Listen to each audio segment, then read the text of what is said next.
Today, we will talk about one of the greatest books ever written by one of the greatest writers in the world.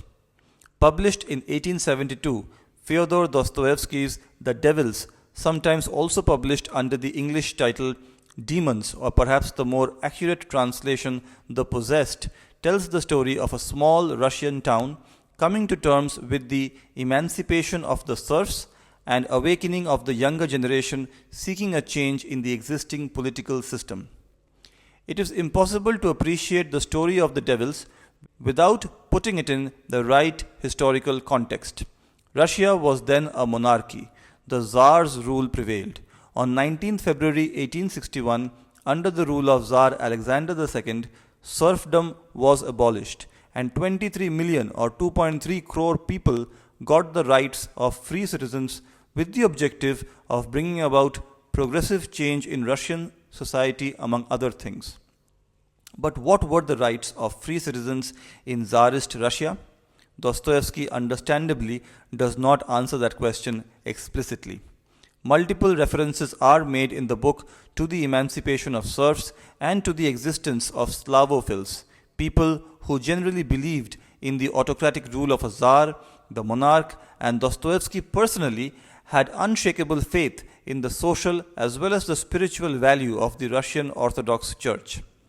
A belief that has formed the crux of his greatest literary works like The Brothers Karamazov, which I believe is slightly better than his wildly popular book Crime and Punishment.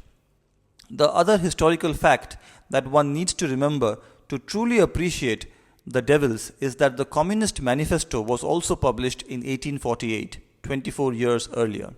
It is safe to say that this book describes the events that happen when some individuals become possessed by a new political idea. In this video, I will share 5 things I liked about The Devils by legendary Russian author Fyodor Dostoevsky, and 1 thing I did not. Let's start with the first thing I liked about the book.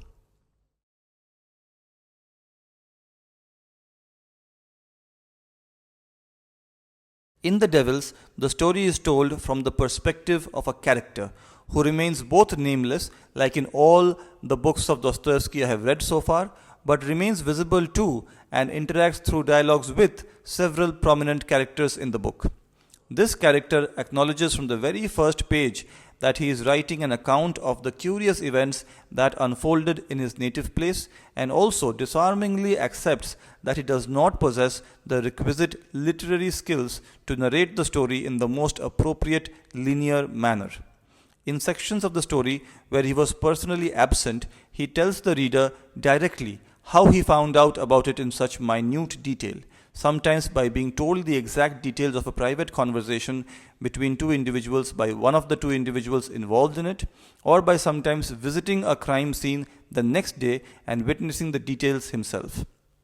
A nice touch which keeps the reader both engaged as well as believing in the veracity of the events that unfolded in the story. Let's move on to the second thing I liked about the book.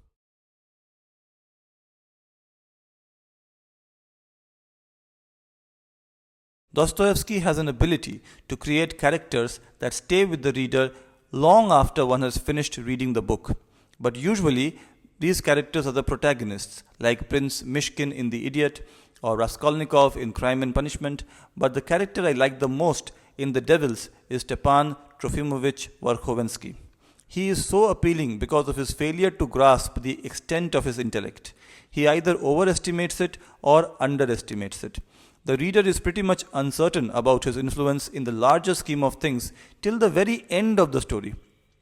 His inability to have the courage of his own convictions is relatable as well as infuriating at times, but it is fair to say that much of The Devils is based on the unwitting exploits of Stepan Trofimovich Verkhovensky. Let's see what the third thing is.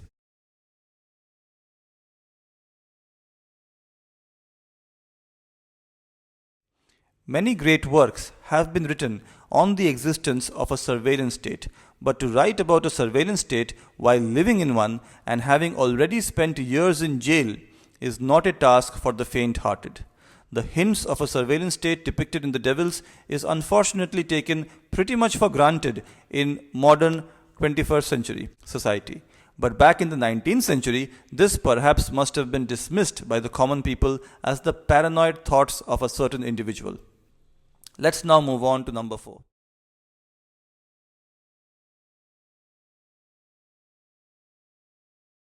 It is easy to live under the rule of a despot and believe that any popular uprising to overthrow the regime of the despot is worth supporting just to bring about an end to the excesses caused by the despot. But before getting carried away by the wave of the popular sentiment, the Devils urges the reader in a not very explicit manner to pause and contemplate whether one dictator is going to be replaced by a different dictator who may be worse or not. Is there any guarantee that every dictator can be overthrown with the help of popular uprisings?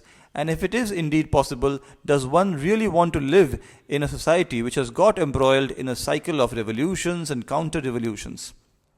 Whether it is Rome from 44 BC or France in the late 18th century, the stories of efforts to prevent autocratic rule resulting in autocracy getting even more entrenched is well known to people around the world.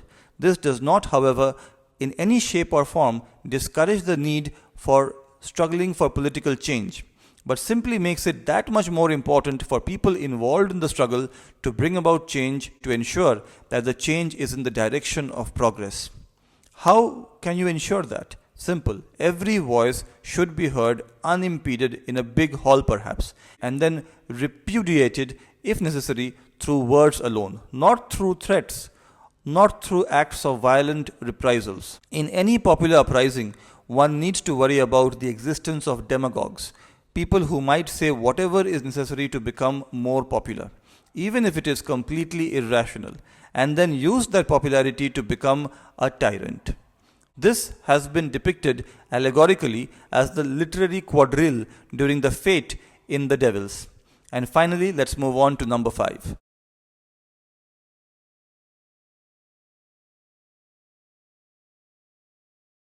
The feminist voice can be unmistakably found in the works of Dostoevsky, where no female character has ever been demonized or portrayed as an out-and-out villain.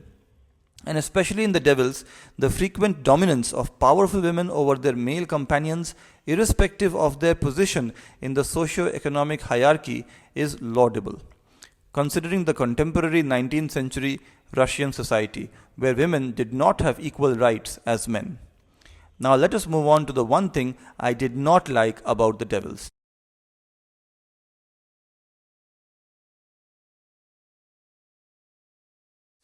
Don't get me wrong, I understand the need to use French in Russian literature to separate the more educated nobility from the less educated common people of Russia. But was it really necessary to use untranslated French at critical moments like the climax? Where if not for the existence of Google Translate, a reader like me who does not, sadly, understand French would have completely missed a pivotal point in the plot. It is forgivable to use French to adhere to the nature of a character who resorts to French frequently whenever he wants to express himself more clearly. I can say that from personal experience as well, that many Bengalis also resort to English to express themselves more clearly. But to leave it untranslated, to leave it without an appropriate response in English, to make the meaning of the words uttered in French clear to the reader is asking for too much, in my humble opinion. It is not like only a few words here and there are in French. Significant dialogues throughout the book are in French, and liberal use of French to English translation software needs to be made to get a more wholesome understanding of the entire story. Having said that, The Devils remains Dostoevsky's most explicitly political book and is definitely recommended to all the book lovers in the world. I hope you liked this video. Take care, bye bye, and please don't forget to be off.